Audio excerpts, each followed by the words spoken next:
Hello students and welcome back to my channel achievers point. मेरा नाम है अभिषेक। Last class में मैंने आपको गुडविल की कुछ थ्योरी बताई थी। आज मैं आपको बताने जा रहा हूँ method of valuation of goodwill, मतलब गुडविल की कीमत कैसे कैलकुलेट की जाती है।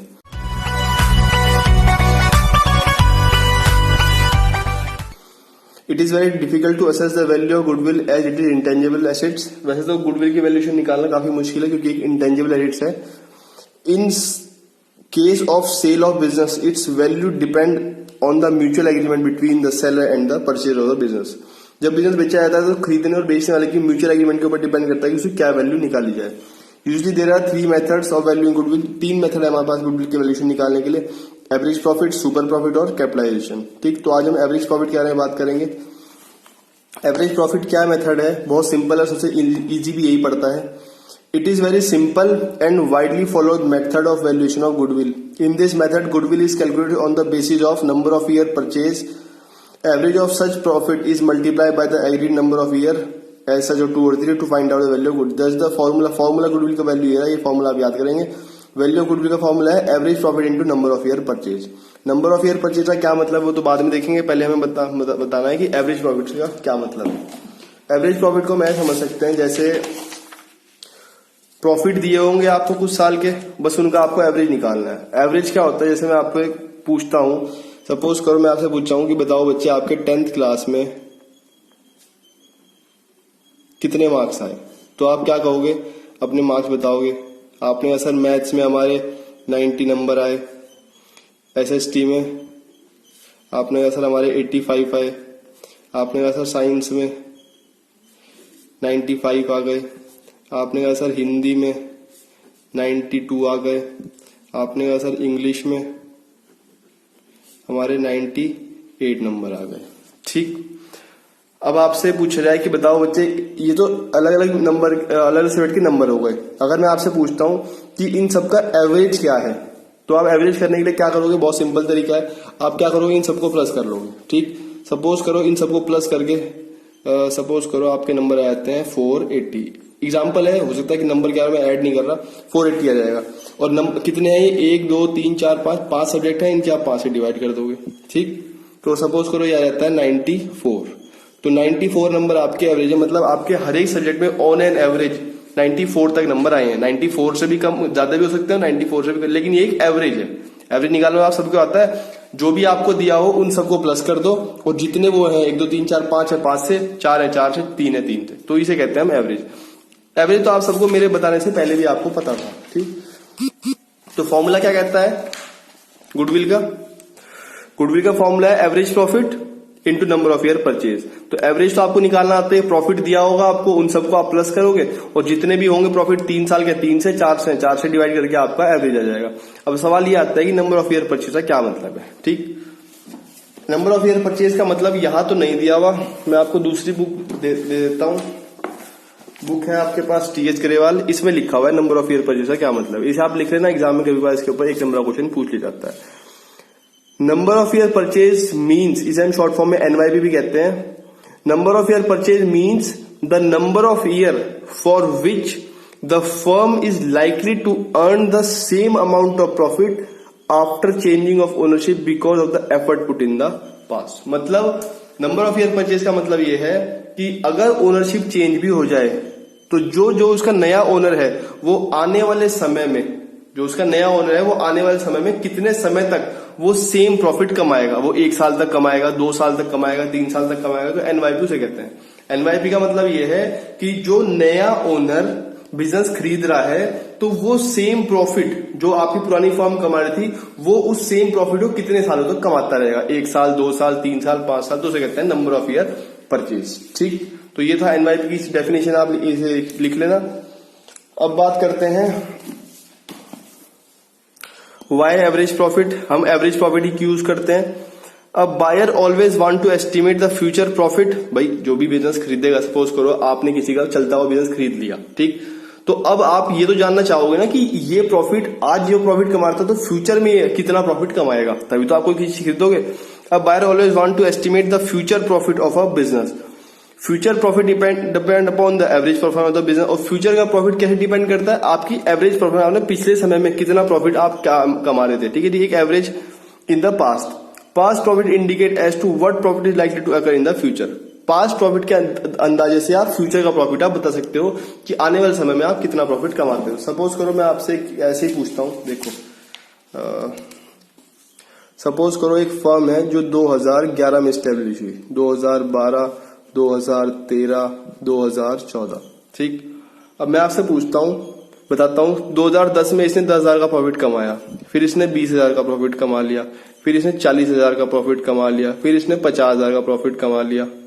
अगर मैं आपसे 2015 का प्रॉफिट पूछता हूं तो आप कहोगे सर पता तो नहीं, पर ये पता है कि 50,000 या 50,000 से ज्यादा ही कमाया, क्योंकि अगर आपने देखा हो प्रॉफिट हमेशा बढ़ते हुए क्रम में है। 20 से 10 हुआ, 10 से 40 हो गया, 40 से 50 हो गया, और फिर कुछ बढ़ेगा, लेकिन कितना बढ़ेगा वो नहीं आप जा सकते। लेकिन हाँ, एक अंदाज जरूर लगाया जा सकता है कि वो आपका प्रॉफिट 50,000 और मोर होगा, 50,000 से ज्यादा ही होगा, ठीक है, कि आपकी फर्म की परफॉर्मेंस बढ़ती हुई है।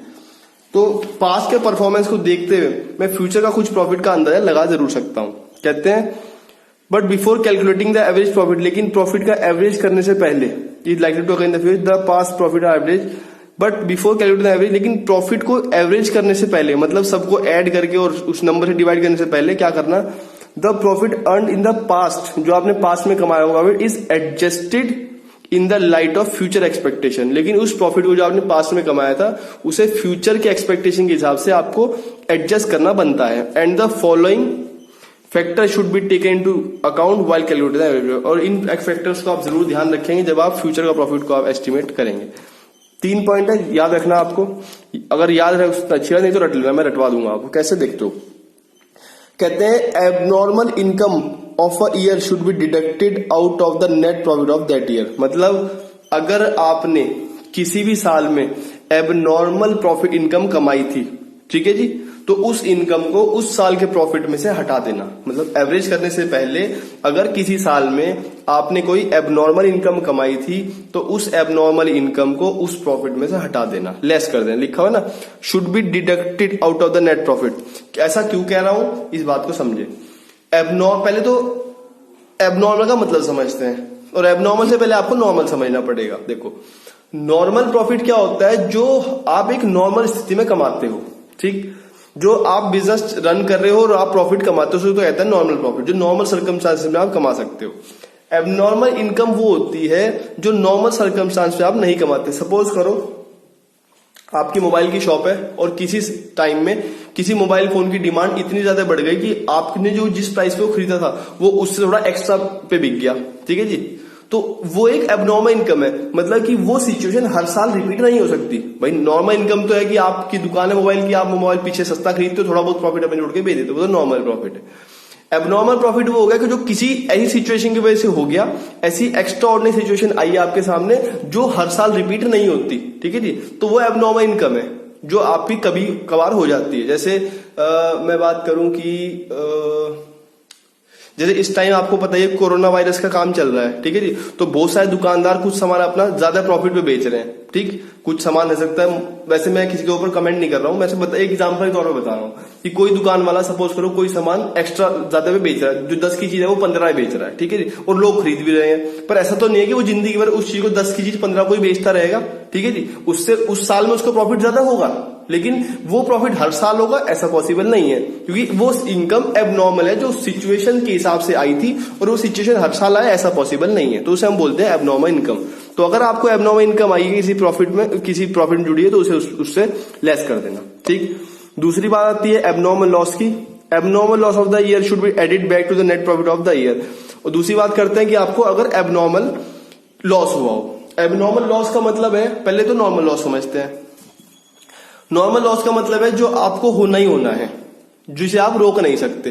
जैसे मैं बात करूं कि एक टेलर की दुकान पे जब एक टेलर कोई कपड़े से शर्ट बनाता है, कोई चीज बनाता है, पैंट बनाता है, कुछ भी चीज बनाता है, तो आप देखते होंगे उस कपड़े को गोलाई देने के लिए, शेप देने के लिए थोड़ा बहुत कपड़ा काट देता है साइड से, ठीक। तो वो तो नॉर्मल लॉस है जो होना ही होना है, जो रोका नहीं जा सकता। मतलब भाई अगर आपको कपड़े से शर्ट बनानी है, पैंट बनानी है, तो आपको कपड़े को आकार देना पड़ेगा, और आकार देने के लिए आपको कपड़े की स्टिचिंग कटिंग करनी पड़ेगी, तो उसमें थोड़ा बहुत कपड़ा खराब होना ही होना है, ठीक है। वो तो नॉर्मल लॉस है जो होगा ही, ठीक है। एबनॉर्मल लॉस का मतलब वो है जो कि रोका जा सकता था, लेकिन आपकी नेग्लिजेंस की वजह से, आपकी नालायकी की वजह से आप उसे रोक नहीं सके, उसे कहते हैं एबनॉर्मल लॉस, ठीक है जी। सपोज करो टेलर नालायक था, उसे काम करना आता नहीं था और उसने कपड़े को ऐसे ही काट दिया इधर उधर से और वो कपड़ा खराब हो गया पूरा, तो वो एबनॉर्मल लॉस है जो हर साल नहीं हो सकता। या आपके मैं कहूं आपकी फैक्ट्री में आग लग गई तो वो एबनॉर्मल लॉस है, ठीक है जी। ऐसा नहीं कि हर साल फैक्ट्री में आग लगेगी भाई, किसी कारणवश हो गया फैक्ट्री में आग लग गई और आपको लॉस हो गया, ठीक है जी। तो वो एबनॉर्मल लॉस जिसे आप रोक सकते थे, जिसे रोक नहीं पाए, ठीक है जी। तो एबनॉर्मल लॉस को अगर किसी साल हुआ तो उसे वापस एड बैक कर लेना, क्योंकि वो हर साल नहीं रिपीट होना, ठीक है जी। नेक्स्ट कहते हैं third, income from investment should be deducted out of the net profit of the year because the income is receive from outside the business. और अगर आपको कोई इनकम रिसीव हुई है इन्वेस्टमेंट से, तो उस इनकम को भी अपनी उस साल की प्रॉफिट में से हटा देना। क्यों? क्योंकि मुझे एवरेज करना है प्रॉफिट का, ठीक है जी। इन्वेस्टमेंट तो भैया जैसे मैं कहूं कि मेरी दुकान है, ठीक। अब मेरी दुकान पे प्रॉफिट आता है तो मैंने सोचा एक काम करता हूं, मेरे पास पैसा एक्स्ट्रा सरप्लस रखा है, मैंने सोचा एक काम करता हूं, इस पैसे को बैंक में एफडी करा देता हूं, ठीक है जी। अब एफडी से मुझे इंटरेस्ट आ गया और मेरा पैसा थोड़ा और बढ़ गया, ठीक है जी। अब मैंने सोचा मैं बिजनेस को बेच देता हूं, तो अब मैं अगर उस प्रॉफिट को भी, उस इंटरेस्ट की इनकम को भी जो मुझे आई एफडी कराने से, उसे भी मानू कि ये फ्यूचर में दोबारा आएगा, तो वो नालायक है। क्यों? क्योंकि मेरे बिजनेस चलाने या ना चलाने से एफडी कराने में कोई फर्क नहीं पड़ रहा था। वो एफडी का इंटरेस्ट तो मुझे वैसे भी मिलता ही रहता, क्योंकि भाई मैंने कहीं इन्वेस्टमेंट करी और मुझे वहां से इन्वेस्टमेंट रिटर्न आनी ही आनी है। तो अगर मैं ये सोच के करूं कि ये फ्यूचर में प्रॉफिट दोबारा आएगा, तो वो बिल्कुल नालायक है। मुझे बिजनेस के प्रॉफिट को देखना है, ना कि उस बिजनेस से मैंने कोई इन्वेस्टमेंट से पैसा कमाया, मैं उसे भी ध्यान में रखूंगा। मुझे ये देखना है जिस चीज की मेरी दुकान है, उस दुकान को चलाने से मैं इन फ्यूचर में कितना प्रॉफिट कमाऊंगा। अगर मुझे कोई इनकम बिजनेस में, मैं ये शो कर रहा हूं कि मुझे कोई इन्वेस्टमेंट करके भी इनकम आई है, तो वो इन्वेस्टमेंट की इनकम प्रॉफिट का एवरेज करते हुए बिल्कुल रिमूव कर देना, क्योंकि वो इनकम तो आपको वैसे भी आनी थी। मतलब अगर आपका बिजनेस चले या ना चले, अच्छा प्रॉफिट बिजनेस आपका अच्छा रन करे ना करे, उससे उस इन्वेस्टमेंट की इनकम में कोई फर्क नहीं पड़ना। हो सकता है चाहे आपको लॉस भी क्यों ना आ जाए या आपको प्रॉफिट भी क्यों ना आ जाए, तो इन्वेस्टमेंट की इनकम एवरेज करते हुए बाहर कर देना, क्योंकि इन्वेस्टमेंट की इनकम को मुझे कंसिडर नहीं करना, मुझे कंसिडर करनी है सिर्फ और सिर्फ बिजनेस की इनकम को, ठीक। एक क्वेश्चन समझाता हूं, आपको मेरी बात समझ में आ जाएगी। कहते हैं the total capital of the firm of Saurabh, Mohit and Nikhil were 1 lakh. Total capital दी हुई है तीनों की, सौरभ, मोहित और निखिल की इकट्ठी दी हुई है 1 लाख रुपए की। नेट प्रॉफिट दिया हुआ आपको 3 साल का, 2013-14 का 40,000, 14-15 का 46,000, 15-16 का आपको 52,000 दिया हुआ है। There was an abnormal loss, एक आपको एबनॉर्मल लॉस दिया हुआ है 3,000 का इन 14-15, मतलब इस वाले प्रॉफिट जो 14-15 का है ना 46,000, इस 46,000 में से ये एबनॉर्मल लॉस ऑलरेडी लेस हो रखा है। भाई एबनॉर्मल लॉस हुआ होगा किसी कारणवश, फैक्ट्री में छोटी मोटी कहीं आग लगी हुई, कुछ सामान खराब हो गया हो जिसे आप रोक सकते थे, तो ये प्रॉफिट 46,000 का हो गया होगा, क्योंकि लॉस आपने ऑलरेडी लेस कर दिया होगा पीएल अकाउंट में। Goodwill of the firm is valued at, goodwill of firm आपको निकालनी है 2 year average purchase of average profit. और ध्यान रखना, मैंने आपको ये बताया ना, फॉर्मूला बताया मैंने आपको कि गुडविल का फॉर्मूला है average profit into number of year purchase. तो एवरेज तो आप फाइंड कर सकते हो, लेकिन ध्यान रखना नंबर ऑफ ईयर परचेज आप कभी गिवन होगा, ठीक। हमेशा क्वेश्चन में गिवन होगा, बस आपको ढूंढना है कैसे दिया हुआ। जैसे इस क्वेश्चन में दिया हुआ है, लिखा हुआ है, देखो एबनॉर्मल दिया हुआ है, goodwill of the firm was valued at, firm की गुडविल वैल्यू कैसे करनी है हमें, at 2 year purchase. 2 year purchase का मतलब NYP, number of year purchase of average profit of last 3 year. Last 3 year क्या दिया हुआ है, लास्ट 3 क्या करना है आपको, लास्ट 3 साल के प्रॉफिट का एवरेज करना है और उसकी मल्टीप्लाई करनी है 2 ईयर से, तो आपकी क्या निकल के आ जाएगी, गुडविल निकल के आ जाएगी, ठीक।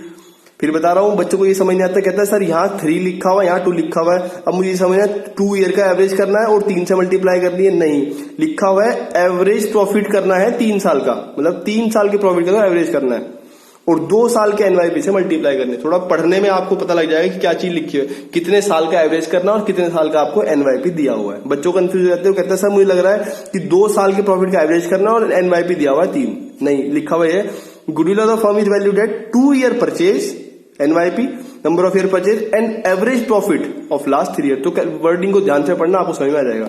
कैलकुलेट करनी है गुडविल, लॉजिक बिल्कुल सिंपल है।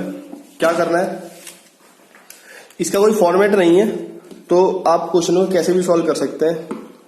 इलस्ट्रेशन नंबर ये है आपके पास 3। ठीक, 2013-14 का प्रॉफिट दिया हुआ है, 2014-15 का दिया हुआ है और 2016-17 का कितना दिया हुआ है 40,000,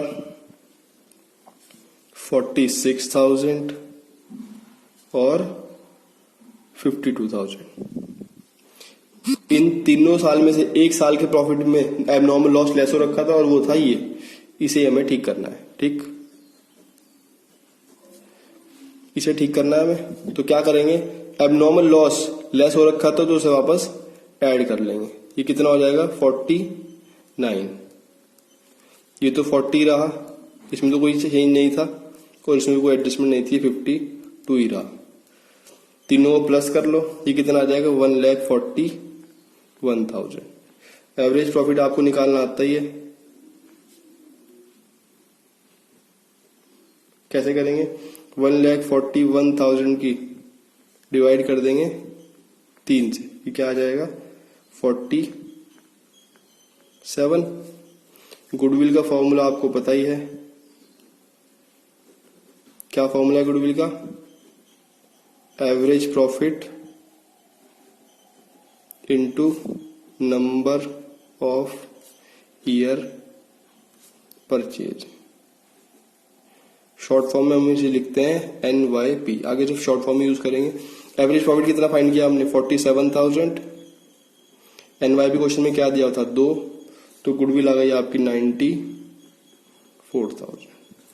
ठीक, वैसे तो बच्चों मुझे एक क्वेश्चन और कराना था आज, पर क्लास ज्यादा बड़ी हो जाएगी, फिर क्वेश्चन समझाने में टाइम ज्यादा लगेगा, तो बेटर क्या है आप आज इलस्ट्रेशन 3 समझ लो और इसका क्वेश्चन नंबर 3 ट्राई कर लेना बस। ठीक, हाँ लंबी हो जाएगी क्लास, तो बेटर है आप इलस्ट्रेशन 3 ट्राई करें और क्वेश्चन नंबर 3 ट्राई करें। क्वेश्चन नंबर 3 आपका होगा कि अगर आपको वीडियो अच्छी लगी हो तो वीडियो को लाइक करें, अपने फ्रेंड्स के साथ शेयर करें और चैनल को सब्सक्राइब भी करें। Thank you students, thanks for watching my video.